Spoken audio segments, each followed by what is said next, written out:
take full responsibility for what happens to you. It's one of the highest forms of human maturity, accepting full responsibility. It's the day you know you've passed from childhood to adulthood, the day you accept full responsibility. And another note, learn to reap in the fall without apology. Without apology if you do well, and without complaint if you don't.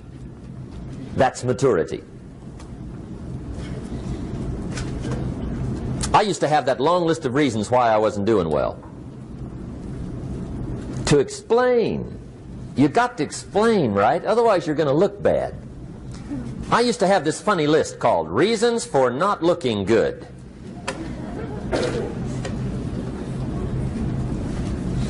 I used to blame the government. I mean, you can believe that or not. It was at the top of my list. I had a lecture second to none. The government. That was on my list. I used to blame taxes. Look what you got left after they take everything. And they expect you to do well. That was on my list there. Prices, that one's easy, right? You walk into the supermarket with $20, come out with a little half bag.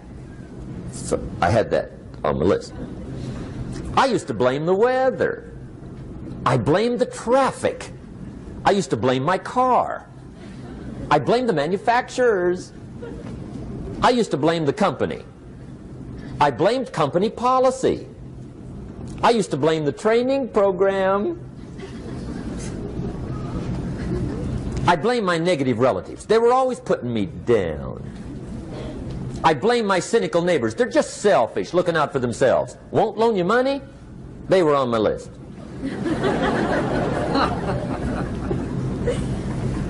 I used to blame the economy. I blamed the community. That's a pretty good list for not doing well, isn't it? I thought it was good. I'll never forget one day, Mr. Schoaf was very kind, but he was also very blunt. And this was no exception. And I'm glad he was blunt. There's a lot of things I'd have missed if he hadn't have been blunt. One day, with sort of a curious look on his face, he said, "Jim, just out of curiosity, tell me, how come you haven't done well up until now?" Excellent question. I thought, well, so I won't look too bad, I'll go through my list. And this list I just gave you, I put that on him. And he was very patient. He let me go through the whole thing, the government, the weather. I went through this whole thing. When I finished, he looked my list over very carefully. He said, "Mr. Rohn, big problem with your list. You ain't on it." How brilliant.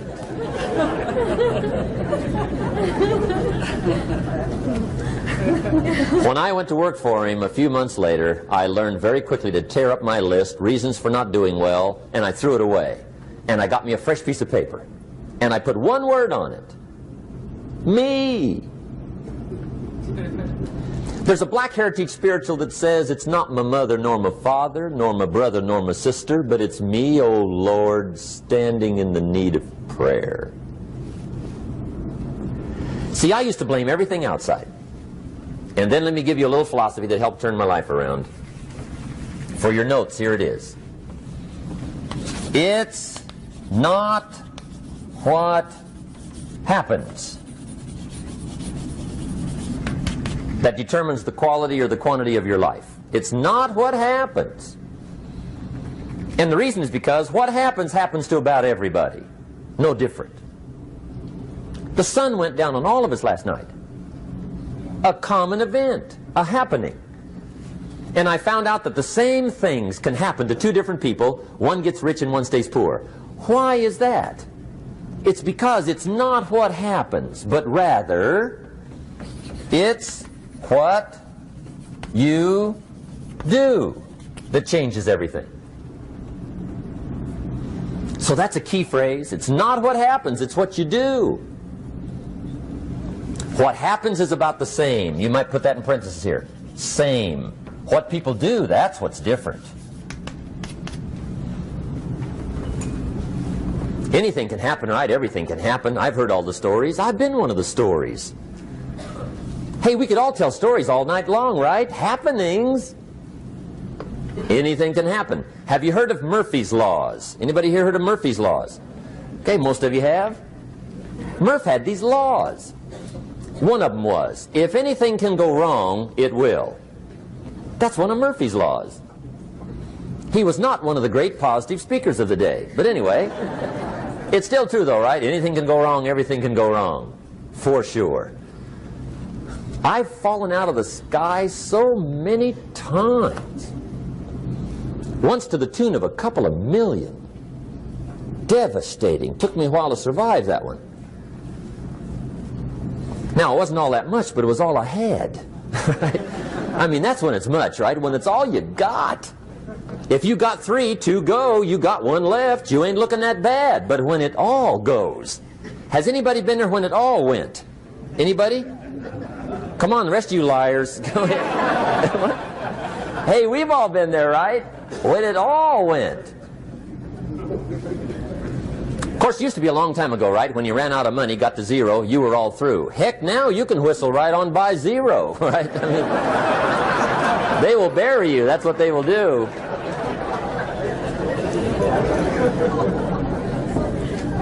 But see, those are the happenings, right? Everything can happen. Anything can happen.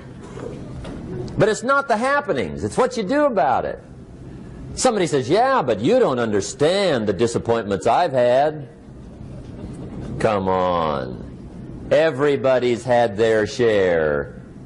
Disappointments are not special gifts reserved for the poor. Everybody has them. The difference is what you do about them. It's not the weather. I used to blame the weather, and I discovered it rains on the rich. So see, that won't help. 2 men wake up one morning, there's a rainstorm on. One of them looks out his window, sees the rainstorm, and he says, wow, what a storm. With weather like this, they can't expect you to go out and make sales. He stays home. Same morning, the other guy looks out his window, sees the same storm, says, wow, what a storm. But he says, you know what, with weather like this, what a great day to go out and make sales. Most everybody will probably be home, especially the salesman.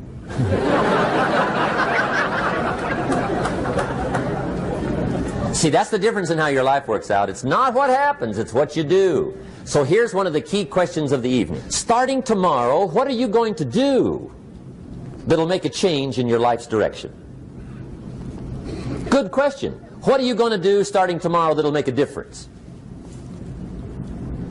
Now see, if you don't do something starting tomorrow that'll make a difference, guess what? It's gonna be the same. And see, that way you can guess what the next 5 years are going to be like. Look at the last 5. Because the next 5 are going to be like the last 5 unless you, major key, tomorrow, change it all. Or change a little, or change something, or don't change. It's choice time. You can do whatever you want. But it's nice to know any day you wish you can change your whole life. What can you do starting tomorrow that'll make a difference? Good question. What can you do with economic chaos, massive disappointment? What can you do with a broken heart? What can you do when it won't work? Good question. So if I had a word with you tonight, one-on-one, just you and me, I think my personal advice to you would be, this year, 1981, reach down inside of you and come up with some more of those remarkable human gifts. They're there, waiting to be utilized. And then change anything for you you want to change. And I challenge you to do that because you can change. If you don't like how it is for you, change it. If it doesn't suit you, change it. If it doesn't please you, change it. If it isn't enough, change it. And I challenge you to do that because you can change. See, you don't ever have to be the same again after tonight, only by choice. If you don't like your present address, change it. You're not a tree.